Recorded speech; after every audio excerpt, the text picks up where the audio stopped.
Delayed obedience is equal to disobedience అని గమనించాలి. వెంటనే విధేయత చూపించాలి. ఇక్కడ అబ్రహాము గారి గురించి రాయబడిన మాట, అద్భుతమైన మాట.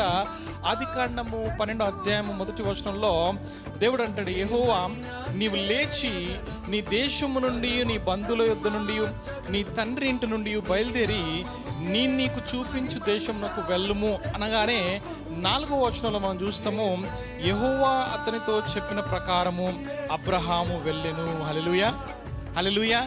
అంటే దేవుడు చెప్పిన వెంటనే God is expecting us to immediately respond. ఎట్లా అంటే ప్రాంప్ట్గా ఉండాలా, నిర్లక్ష్యంగా ఉండకూడదు.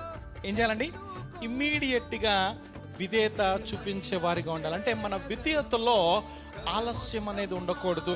ఇక్కడ మనం చూస్తాం చూడండి, హెబ్రీయులకు రాసిన పత్రిక 11వ అధ్యాయంలో కూడా 8వ వచనంలో ఉన్న మాట, అబ్రహాము పిలువబడినప్పుడు విశ్వాసమును బట్టి ఆ పిలుపునకు లోబడి తాను స్వాస్యముగా పొందనై ఉన్న ప్రదేశమునకు బయలు వెళ్ళెను, మరియు ఎక్కడికి వెళ్ళవలనో అది ఎరగకనే బయలు వెళ్ళెను. హల్లెలూయా. ఎక్కడికి వెళ్ళాలో కూడా ఇప్పుడు ఈ దినాల్లో లొకేషన్లు పెట్టుకుని వెళ్ళిపోతూ ఉంటాం కదండి. ఎక్కడైనా మనకి ఇప్పుడు తెలియదు అనుకోండి లొకేషన్. ఇప్పుడు మంచిగా వెడ్డింగ్ కార్డు పైన ఏం చెప్తున్నారు, లొకేషన్ పెట్టేస్తున్నారు. ఇంకోటి ఏంటి, కోడ్లు, ఈ స్కానర్లు కూడా పెట్టేస్తున్నారు కదా. దాన్ని స్కాన్ చేయగానే ఏమవుతుంది, ఆటోమేటిక్గా లొకేషన్ పాపప్ అవుతుంది. అక్కడికి డైరెక్ట్గా మరి లొకేషన్లోనికి మనం వెళ్ళిపోయే అవకాశం ఉంటుంది. అంటే ఆ దారి చూపించడానికి రెడీ అయిపోతుంది. అది అర్థం ఉందండి. కానీ మనకి ఆ లొకేషన్ ఉంటే కూడా కొన్నిసార్లు ఏమవుతుంది అంటే వేరే దగ్గరికి వెళ్ళిపోతూ ఉంటాం.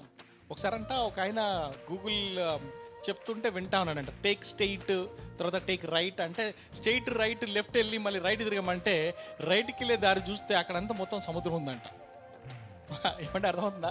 ఈరోజు అందు గురించి don't depend too much on Google.